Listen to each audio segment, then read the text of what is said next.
You searched how to buy shares of Repay Holdings Corp, a payments technology company traded on NASDAQ under the ticker RPAY. This video is educational only and does not constitute financial advice. To buy shares, you need a brokerage account, and I will use eToro as an example to show the steps.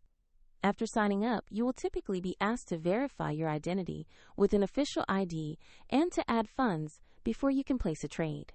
Use the platform search bar and type the ticker RPAY to locate Repay Holdings Corp. Confirm you select the NASDAQ listing to ensure it is the correct share.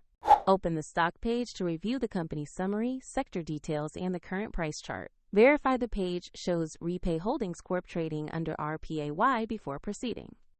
Click Invest or Trade, enter the amount you want to buy, review the order details, and confirm to place a market or limit order.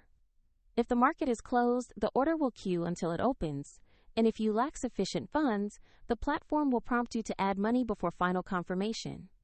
After the trade executes, you will see the position in your portfolio or holdings tab. For convenience, the eToro link is provided in the video description.